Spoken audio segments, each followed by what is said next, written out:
Hey guys, welcome to When Spirit Talks. In this week's episode, we chat with Casey Stevenson about bridging science and spirituality through holistic psychology. Casey also eloquently shared how unearthing subconscious patterns can lead to faster healing, how awareness and conscious action is the key to moving past lower consciousness, and how you can change your life by moving past the ego and leaning into joy. Casey is a licensed psychotherapist, a master certified consciousness coach, and a certified clinical hypnotherapist. Casey bridges the worlds of science and spirituality in the realm of human behavior and consciousness. Casey works to guide clients towards cultivating a deeper connection with their sacred inner wisdom so that they may lead an awakened and meaningful life. Now stay tuned until the end of the episode where I share the tarot card of the episode and how it relates to Casey and everyone else who's listening. Let's get started.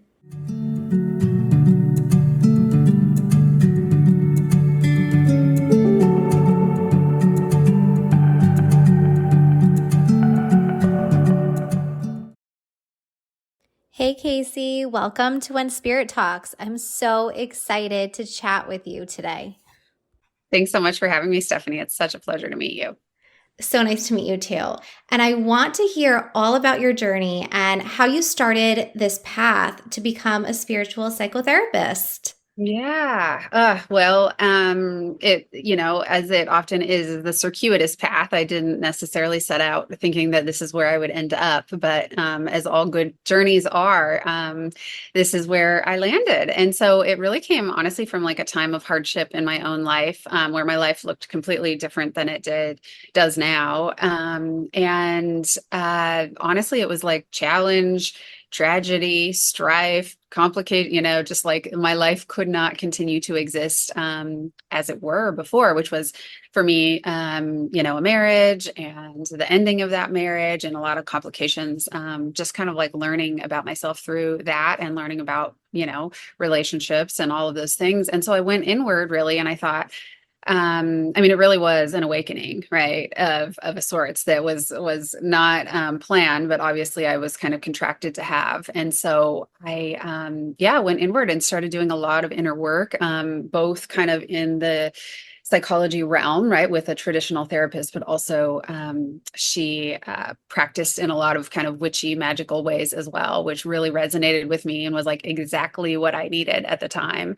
And kind of through that journey, I ended up really discovering that I wanted to do this work too. So hence, then I went more inward and kept consuming and studying and, went back to school to do this work more traditionally. But I knew when I did it, I wanted to emerge and practice in a way that was holistic, spiritual, that was incorporating sort of that spiritual self as well, because I had such an awakening kind of through that process.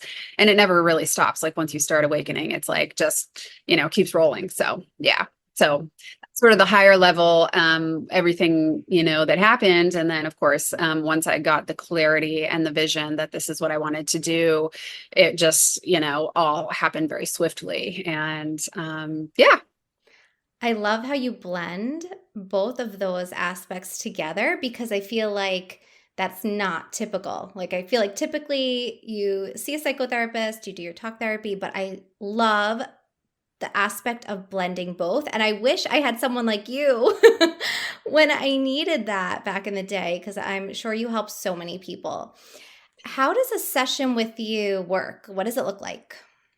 Well, no two sessions are exactly alike, but I really meet people. I mean, I can't separate who I am and how I practice. So even if somebody comes to me and they think they're just kind of coming to see a therapist, at this point that doesn't like really happen too often. Like I'm, pretty anchored in my work. I am, kind of broadcast, energetically pretty clearly that I'm not your traditional therapist. And so when you come to work with me, it's usually people that want to work in a little bit more elevated way. Like they've already done some kind of traditional, they understand kind of basic psychology and all of that. And they want to operate in a more kind of super conscious way, or want to do healing in this kind of elevated way. So that to be said, what it looks like is every session is different. Every person is different. Some people I do a ton more like intuitive work with. Some people we do more kind of shamanic type journeys where we're doing a lot of that kind of quantum healing and shifting things. And some people do, it's just kind of like a weaving of like the psychology and almost like the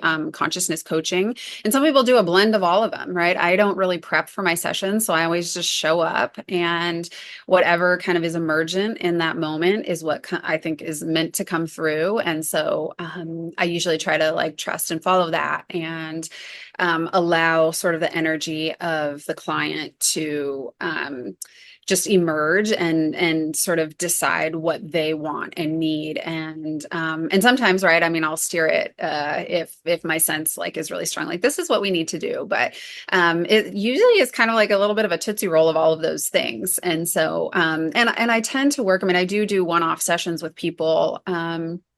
But I tend to have kind of a longer, similar to a traditional therapy model, where it's a longer, building, the energy is building over time, which is cool for me because I feel like the intuitive work and the way that I work with people, it's just like the energy just builds and grows. And so I just get stronger the more I know you. So, yeah. Yeah, that intuitive feeling is huge. And I am the same as you, where I have clients that I continuously work with, and you start to really understand their energy in different ways. And it just leads to powerful, powerful healing. And you Yes. did you mentioned quantum healing. Mm-hmm. For anyone who doesn't know what that is, can you describe it and how you use it, I guess, or what it looks like? Yeah, I'll do my best. It's pretty vast. But what it really is like when we're tapping into the subconscious, again, one of my beliefs is everything is energy. And so it's really understanding that we live in this animate, energetic field of energy, and everybody else is energy as well, right? If we're energy and everything else is energy. And so it's really collapsing all kind of time and space and going in and finding where it is that there might be something unproductive happening in a traditional timeline. Could be a past life, could be a younger self, could be an inner child, could be something from a relational framework, right? It's identifying where that is, and then it's kind of healing and bringing things up into the present moment, and really even projecting out into the future. So it's a lot of subconscious stuff. It's really kind of understanding that we can, when we access that subliminal realm, right, we can actually really amplify healings and make them move a lot faster than we could, say, in traditional psychology, where we're just doing psychotherapy and talk therapy and all of that stuff that oftentimes anchors and re-imprints. Like if we're talking, our narrative is anchored in with a lot of victim consciousness or any of that.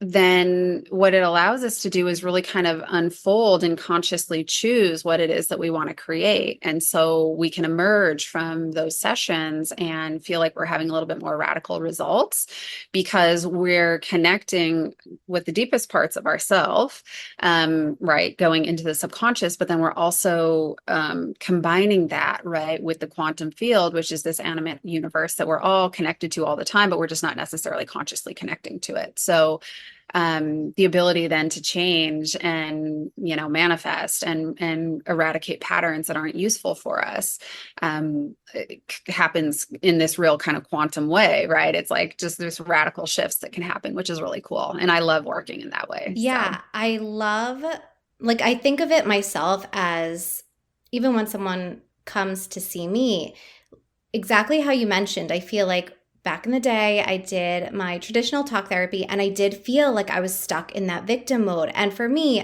it helps so many people. But for me personally, it kind of kept me stuck, and it kept Yeah. me kind of living in that lower vibration, fear, rumination, and repetition. And I feel like blending that with the energy work that kind of lifts those subconscious memories, those cellular memories that constantly are stuck in our body. And just like you said, they're not conscious. And sometimes blending and like helping that elevate in such a different way is huge. And it really leads to powerful healing. So that's incredible that you're able to do that. Yeah, and it is. I mean, I appreciate you mentioning that, and even for yourself, because I would imagine again the work that you do, because it sounds like you do some really magical healing for people yourself. But what we've really learned, and this is science, right, is that these imprints live of trauma responses and traumas, and all of just these imprints live inside our body. So somatically, right, to lift them up to the surface to understand what's going on there, right, and how something might be manifesting that's unproductive, right? Could be disease or pain or any kind of thing.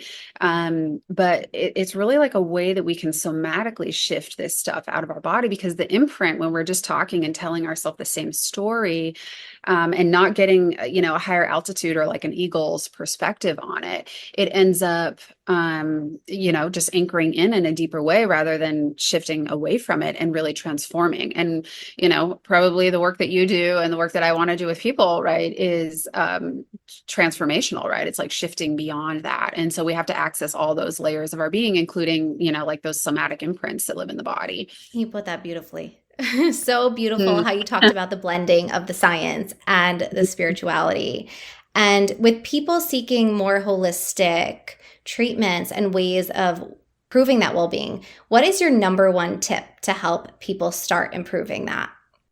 To help them start improving the Their way that overall well being, the way they think, the way they heal, the way they move past things that might be keeping them stuck.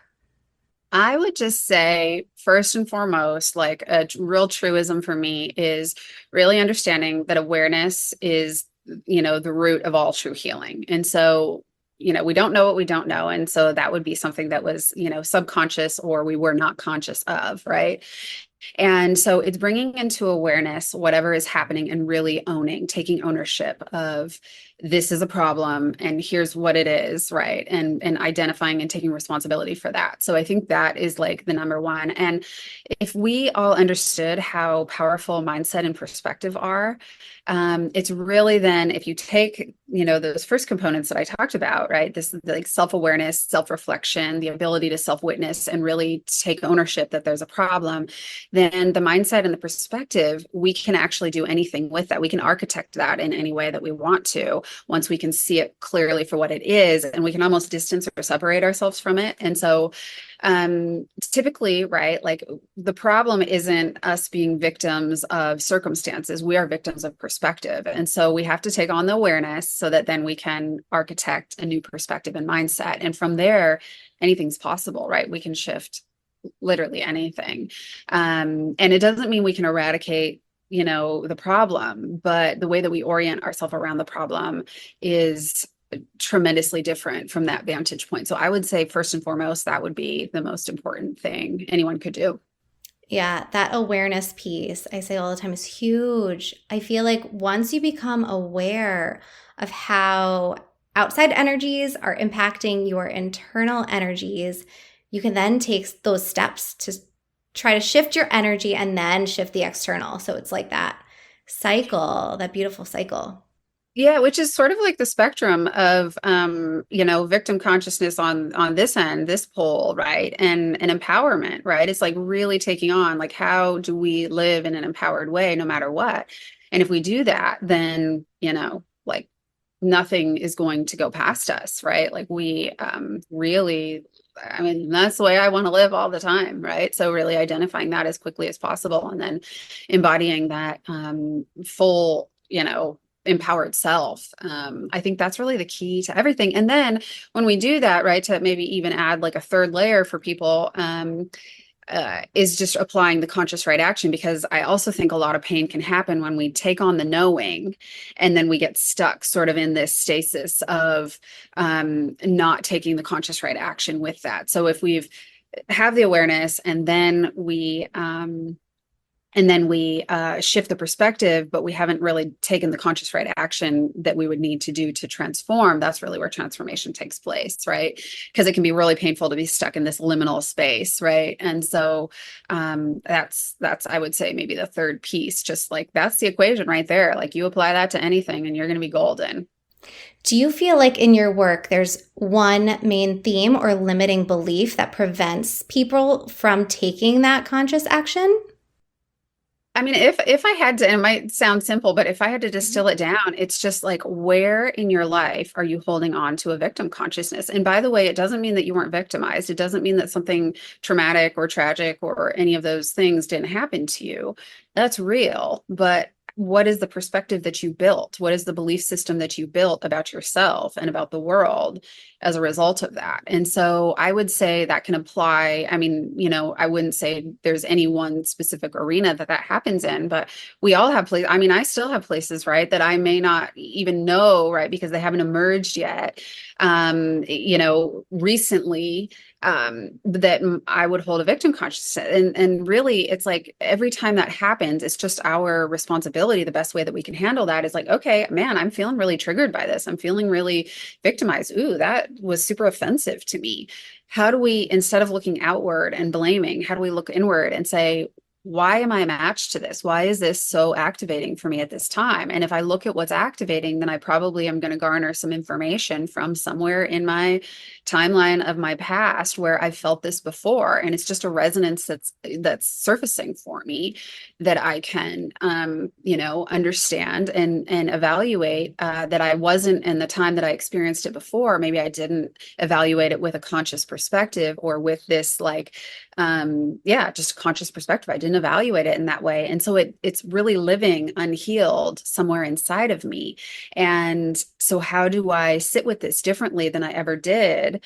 Especially if these things happen to us like in childhood or past, like it's like we don't even know what we don't know, right? And so the opportunity every time you have a trigger is like sit with it and be curious about the activation and be curious about the opportunity. Yeah, and sometimes the universe keeps repeating those lessons so that we finally learn them. But each time I feel like, even for myself, it gets easier and easier. Like it's always difficult when it represents. But in that moment, you're like, okay, I remember feeling this way before and I worked through it. Yep. And I feel like it just makes the process that much easier. But it does take time and effort and hard work to Yeah. push Yeah. through it. I mean, exactly. We get more masterful. Like the more you organize yourself around problems this way, you become more masterful. You can't change that problems or challenges will come up. They will happen, but you'll move through them really quickly when you operate in this way. And really that's kind of like that's the trick. Like that is how you approach anything and you can't go wrong. Yeah, it helps you find your strength. It helps you to keep going and yeah, gives you that courage to kind of push forward. The more and more we do it, we actually do attract less of these circumstances into our life, right? Like we are no longer a match for certain things because they show up, to your point, they recycle and keep showing up because we haven't really mastered them yet. We haven't really gotten the true healing that is necessary in order to move past those things. So I don't know if you have examples of that in your own life, not that you have to share them, but just it's like, man, I used to have this consciousness come into my life all the time and it would be reflected to me. And once you've really done the healing work, it just doesn't really show up. It's like, oh, I'm like not even a match for that anymore. I don't, it's like not a thing. I think I have felt that before, just like you mentioned. And it's one of those things where I feel like for me, it shows up as the final lesson being where everything comes at once. It's like the universe is literally throwing everything on my plate. Sometimes it will. Like when you're really facing it, it'll get worse before it gets better, and then it can just leave you. And it's really beautiful to see that, right? I mean, sometimes there is almost like an inflammatory response before a pattern is leaving, to really kind of like challenge you or make you, you know, demonstrate how embodied you are in that. So, yeah. Yeah, the patterns are always loudest before they leave. That's like the saying that I always remember. So I do want to ask you about polyvagal therapy and what that is and what that looks like. And if you do use that or incorporate that in your sessions. Like anything, yes, I do. Obviously, I've studied with Deb Dana and trained in it. I will say, like anything that I have studied or trained, it's sort of like, I think it's always sweetest when and some things are just sciences, right? Like you can't necessarily, make it your own. But for me, it's like, again, this Tootsie Roll that I end up kind of combining. It's like, oh, you need a little of this. We may not necessarily be talking about polyvagal theory, or maybe we are, but you'll just kind of like whip it in, or you'll do some exercises that are, toning the vagus nerve.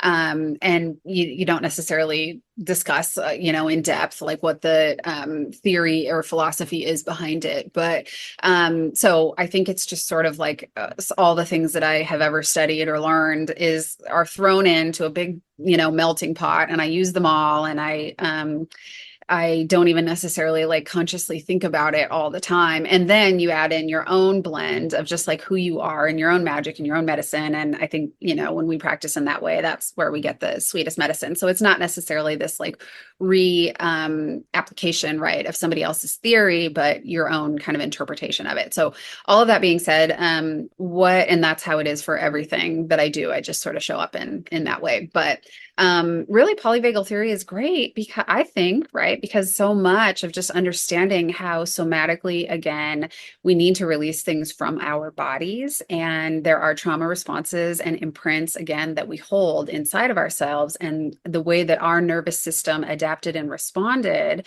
at the time of those, we can get locked into those. Like anytime we feel the resonance of something inside our field, that you and I could interpret the same experience completely differently because my nervous system is different than yours, or I'm still holding, an imprint or a trauma there.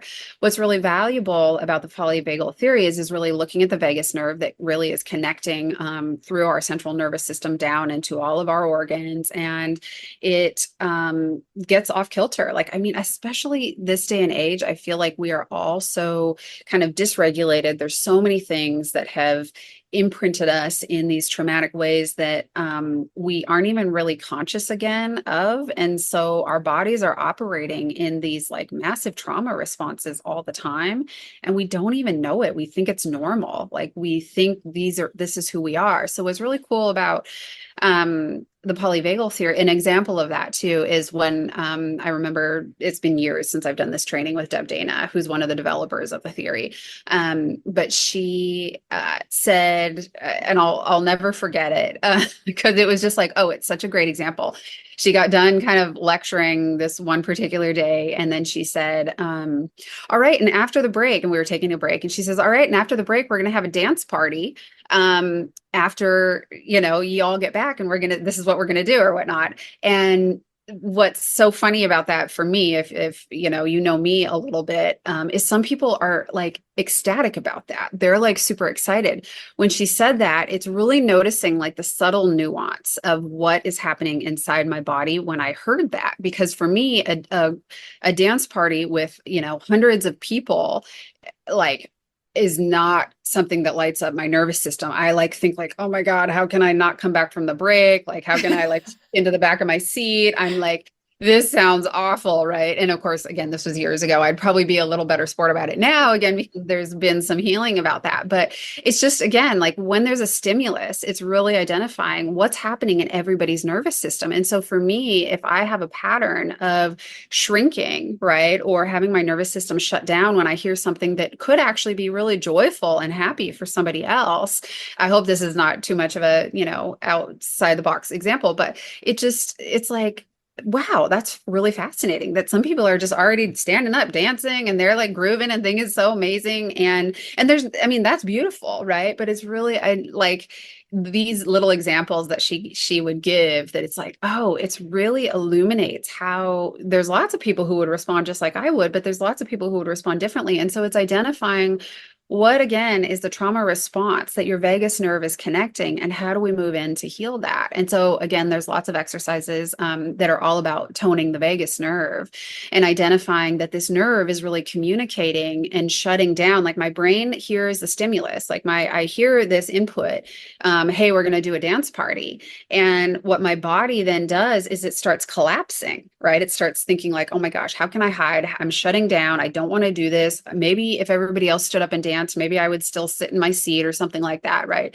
But does that make sense? And so it's really noticing what those stimuluses are for you. And there's no judgment of whatever they are, but we all have different stimuli that are going to make us respond in a particular way, and not even in a conscious way. It is so like hearing it, and then the way that my body can feel that inside, and then the thoughts that then all might follow, it's like instantaneous, right? And so it's really unweaving and understanding the different states that our body can go through, and what the stimuli are that might cause that kind of instigation. And then there's great, I mean, really, like, our vagus nerve again runs from our brain all the way down through all of our organs, and turns on, this nervous system, right? And we can either be in sympathetic or parasympathetic. And so it's like, how do we get into this rest and digest all the time so I can hear that, and it's not going to cause some collapse, or it's not going to cause some tension, or any of those things, which again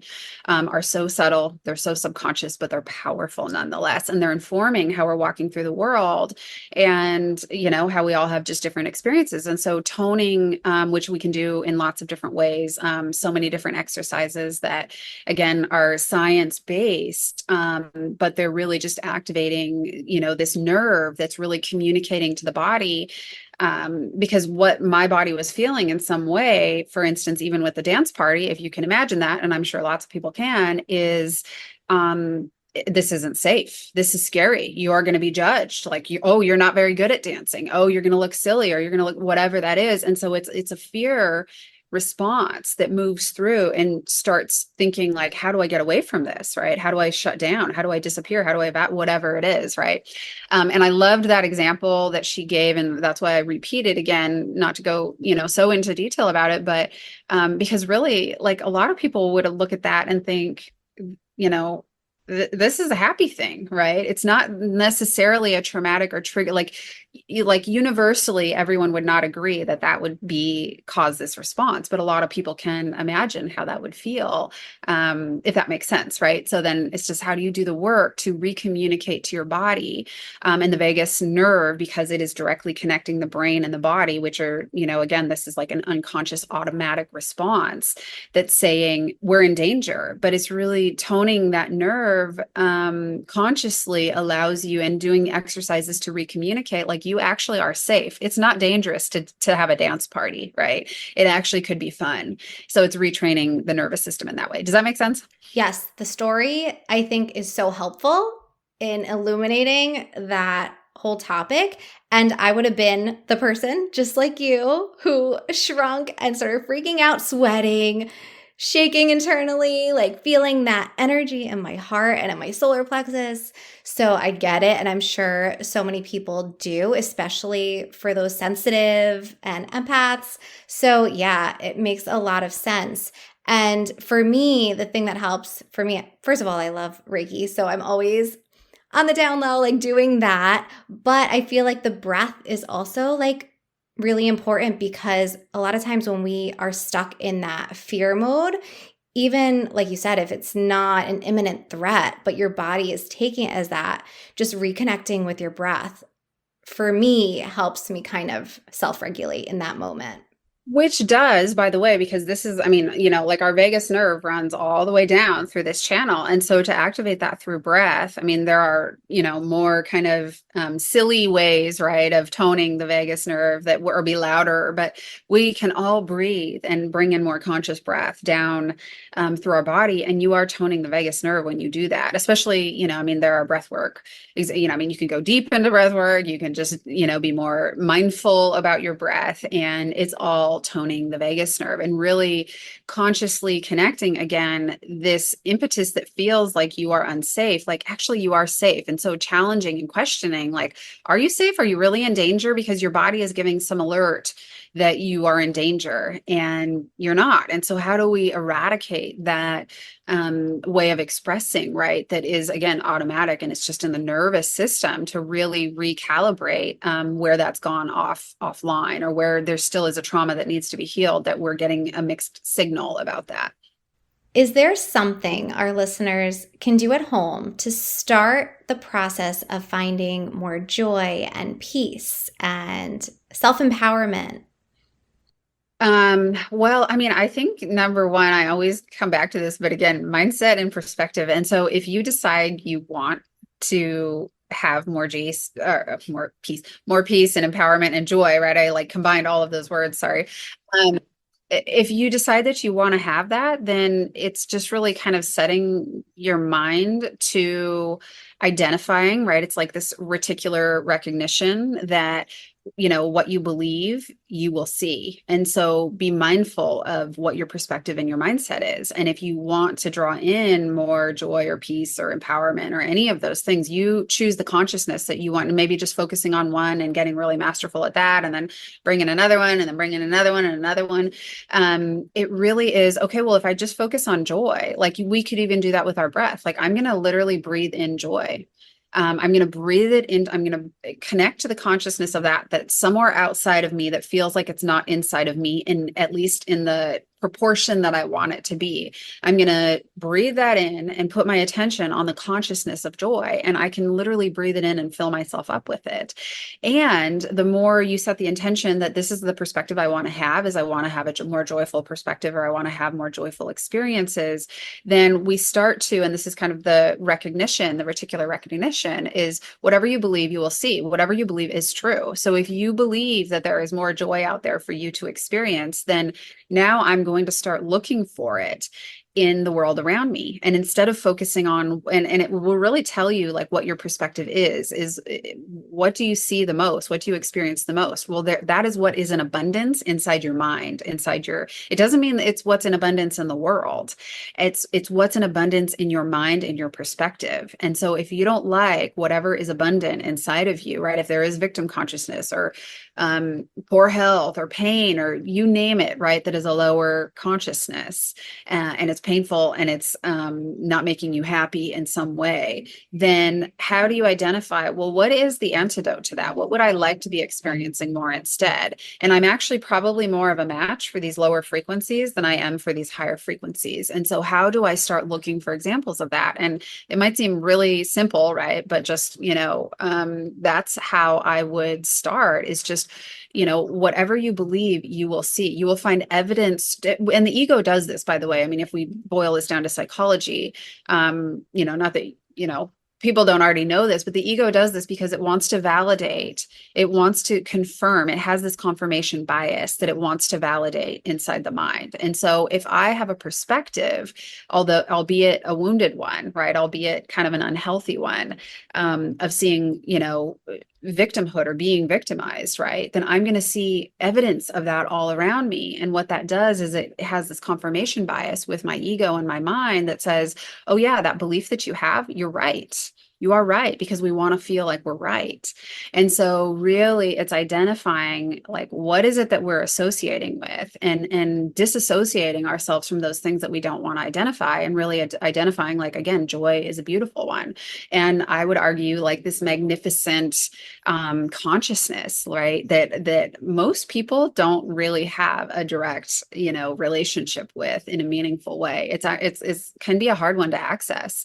And I personally know that, because even giving this example with the polyvagal training, right, and the dancing, it's like directly you can see what my relationship at that time was with joy, because I couldn't access it. It felt like, oh, I can't do this like wild, crazy thing. That's like, it's like not attainable for me. And of course I would be in a different place. I can't remember when I did that training, but it was, I don't know, maybe 10 years ago. But it's really recognizing that joy can be really, really hard for us to access, and people who felt opposite, like they could access it easier. And so, really, like, how do you look for evidence of what you want to see? And when you decide what you really want to see, and you're conscious and mindful about it, and that's kind of like a super consciousness, well, now I'm going to see more evidence of that, right? It's kind of like Wayne Dyer's saying that I really love, about, like if you believe that the world is, I'm totally botching this like word for word, I'm paraphrasing, but like if you believe that this is a negative world, then it is. And if you believe that it's a good, beneficent world, then it is, right? Like both things are true. It's all a matter of your own perspective. And so deciding what you consciously want to connect to, And if you do that, then you'll find evidence of it all around you. And then it kind of like dims the lights on everything else. And it doesn't mean that the other things aren't still happening. They're just not in your field, right? They're just not in your consciousness in a way that are impacting you because you're choosing consciously how you want to live. When you were talking, the things that kept coming to me were setting the intention, embodying that feeling that you want, and then trusting in yourself, trusting in the universe. Mm-hmm. And I want to dive into the spirit segment. So, Yeah. what is one thing that you always include in your daily routine to help keep you grounded and balanced that might help others at home do the same? Good question. Well, for me, I'm probably a little more untraditional than a lot of practitioners. So I think there's no, wrong way to do anything, but I am not somebody, I was just talking to a client about this earlier. And she was asking me about, Kundalini even. And I was like, it's great. I mean, like I feel like I've tried it all, I've done it all. It's fabulous, but you really have to check in and see what works for you. And the way that I do things, I mean, I've done it and it doesn't, I mean, I'll do different things again and again. But for me, what I really have developed at this point anyway is just a relationship with myself. So I'll notice it's not that I wake up in the morning and I'm like, all right, before I do anything, I've got all these rituals and I've got to do them in order and I've got to do them at a certain time. I don't really operate that way. And I understand that it's really valuable, especially when you're starting in your kind of spiritual journey to do that, or maybe at any point, right? But what I've learned is I really just notice when I need time for myself, if I need to go meditate, if I need to breathe, if I need to lay down, excuse me. See, this happens too, like when it's even kind of a thing where I'll start burping or, doing, it's just like a release of energy. I don't know if you do that, but, it's like when you're on point or you're releasing something, like it just kind of automatically will happen too. But for me, I'll just really listen. And there's always a point in my day. It could happen first thing. It could happen kind of when I have space to do it. But there's always at least one point, if not multiple points, where I'll just kind of like reset and really kind of consciously reconnect and ground. And I'm setting my intention on that because I'll notice, oh, I'm something got a little off, right? Or, oh, I'm, disconnected from myself in some way. I need to really kind of reinforce the field again. And so I just kind of listen to that. And, I don't know, that's probably, it would be unpopular among people that do this work, but I just really learned to listen because I know I can't ignore it. Like if I'm noticing that things are starting to get a little wonky for me, and I just know that it's like I'm off my center. If I'm off my center in any way, then I have to go do that. Otherwise, it can really go haywire fast. And so for me, what that is I just know, I mean, they could be exercises that I'll do that are, polyvagal, that are breathing, that are meditative. Sometimes I'll take my pendulum and I'll just kind of like ground myself. I mean, there's all kinds of ways. I'll sit down and just really breathe. Usually I like to have that kind of as alone time. Like I do best when I'm doing that kind of in isolation. So I'll kind of, I might just kind of meander into the other room and separate myself and try to find that kind of grounding presence again. And it doesn't take long. Like once you know how to do it, it isn't too hard to do. And sometimes it's also knowing when I need to reach out and have somebody hold space for me because I'll just sense again, hey, I need this or I need this. And it's really kind of knowing myself enough to know what I need in any given moment. But I don't have like a rigid ritual around it in any way, which again might be unpopular, but that's what I do. And it's just like even this week, I was just thinking like I have one gal in particular that I see who's, this brilliant, she actually taught me Reiki. And she's just like a mentor and a friend. And I just like keep getting this whisper. I'm like, I really actually need her. Like I'm going to reach out to her. I need to kind of be held in her space. And so I'll just kind of know like what I need in any given time. And then I'll give it to myself. Like I don't deny myself what I need in those moments. Like, even if again, there's a delay and it's like, okay, well, I can't do that for a couple of days. It's like, I initiate it as soon as I feel it. It sounds like you go within, you give yourself that time that you need. You found what works for you, and then you trust that intuition and you follow it. So that Right. is incredible. Yeah, it really is. It's like knowing your baseline and then listening to your intuition around that. And for me, then I can just, trust that I'll do that every time. And I always do. So how about you? What works for you? For me, it's my morning routine. So I need my coffee, I need Yeah. my breakfast. I pull my card, which I cannot wait to share what card I Ah, pulled. So I pulled a card for today's oh, episode, I and love it that. is so funny how everything is going back to this. So I'm going to say it at the very end. I can't wait to show Okay. you. Um, Yeah. but do you have a quick story about your connection to spirit? Is there like a favorite story that kind of sticks out in your mind over the years of how strong that connection was? Ah, gosh. Do I have a favorite story? Well, I mean, I don't know that it's anything in particular. I would just I like feel like I'm getting flooded, like, oh, how do I find a really great one? But I would just say like anytime I really again, it kind of just is a feeling, and sometimes it is connecting literally to the spirit world where I'll just sense like there's some, like or I'm a little off. And sometimes that is it, where I know that every time if I slow down and I connect without fail, I will have evidence. And if I just even kind of consciously connect to that energy, and I say, like, show me this, or, like immediately, like sometimes it'll, be a while. It's like, oh, like, why didn't I ask that? Or why did I have 30 minutes of struggling with that when I didn't just like tune in and ask? It's like, I mean, even, I can forget those things. And so I just feel like the most profound thing is like, no matter what, if I do that and I connect and communicate, right? Because it is a communication. And for me, it's usually like literally out loud, I'll say something.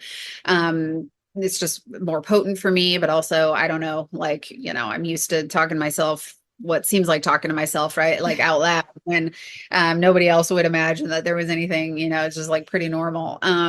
But it never fails. Like there is evidence immediately that shows what the guidance is, what the message would be, like how it is that I am connected so deeply in this way. And it literally never fails. And so I feel like it's also just like this boost and this wonderful way to reset at any point that you need it, that it's like, oh my gosh, like, duh, that's like right there. Yeah, spirit always gives us signs. It's really like leaning in, asking for help, asking for it, and then noticing it, Yeah. practicing that gratitude. And again, it will keep showing up, just like you mentioned. Well, and you'll notice too, right? I mean, because there's so many energies, right, floating around. And so it's really feeling the energy signature of, again, it could be like someone in spirit, it could be, a higher, more kind of enlightened being, whatever it is, but it's like really knowing like when that is coming from this high place.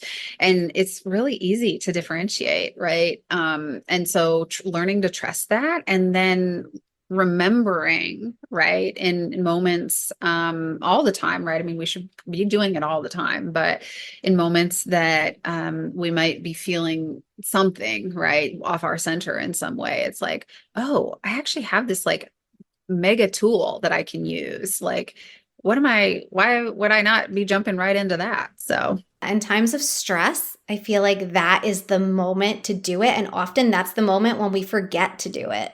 So it's right. really like in that moment being like, I am so stressed out or nervous or scared, and like just turning on that light switch and being like, I can connect with spirit right now. Let me see. So yeah, I Yeah. love that. What's yours? I'm dying to hear. What's your favorite? So I have a few, but the Mm-hmm. most recent one Mm-hmm. is that I did a mediumship reading. So Mm-hmm. it's really not my favorite, but it's the one at the forefront because it literally just happened Yeah. recently. And I remember I was with the client, and her grand aunt or great aunt popped up through. But after that, her dog that passed came through. And I remember the dog was showing me the sign of a green leaf. And I was like, I drew it out for her. I was like, I'm seeing a green leaf. And she had told me later on that I guess the dog, when the dog was alive, would always gravitate and go towards the leaves and play with the leaves and go in the leaves. So it was I that love it. green leaf showing up. And then, like the next day, when I was on my walk at work, there was just a random green leaf on the ground. So I took a picture, I sent it to her. But yeah, so Yeah. that's the one at the forefront that I'm kind of thinking of. But Yeah. How yeah, beautiful. I mean, it's hard to access them all. Like when yeah. I love, I mean, because that, especially in the way you work, and, I'm always fascinated because it sounds like you really dial a lot into the mediumship piece.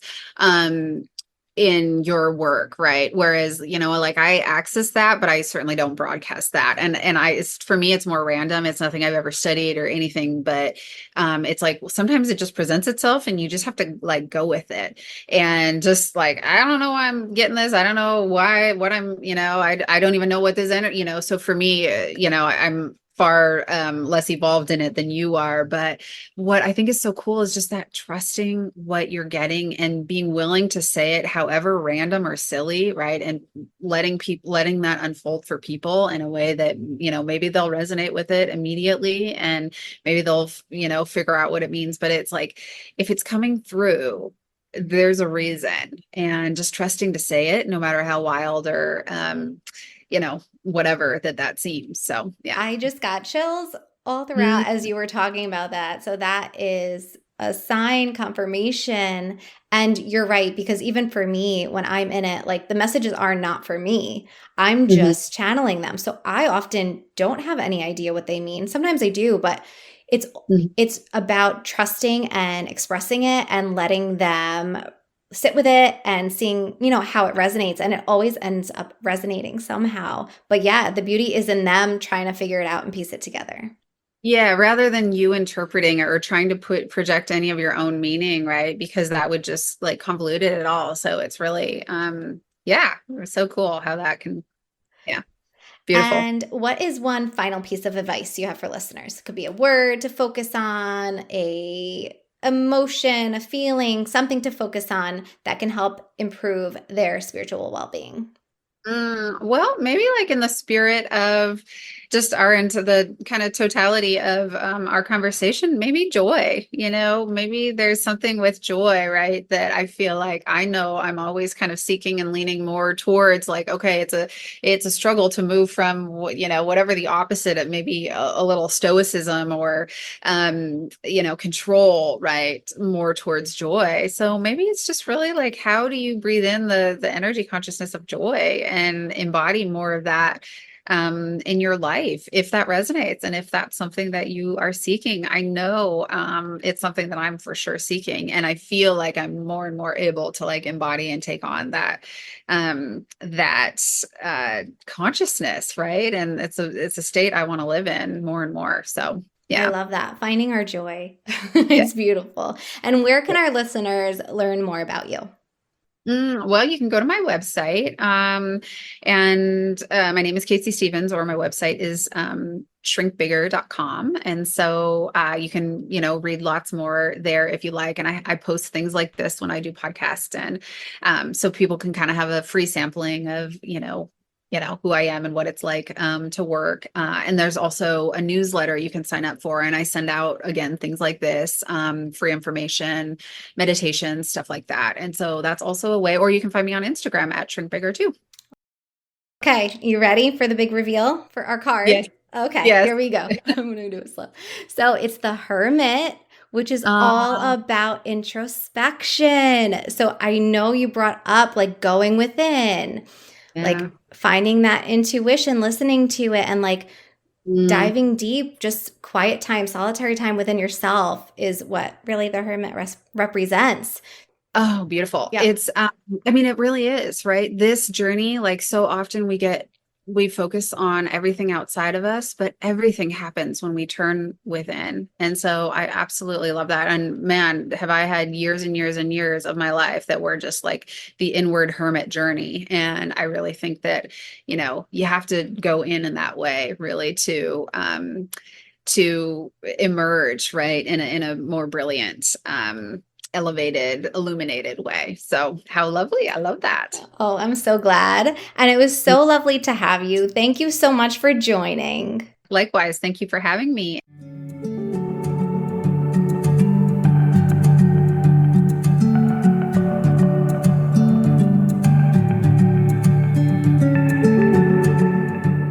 Thanks for listening to this episode. If you enjoy the podcast and love to listen to it, subscribe, follow, or leave a review. You can connect with me on Instagram at live.and.breathe.reiki or on my website at liveandbreathereiki.com. Until next time, don't forget, when spirit talks, it's time to listen.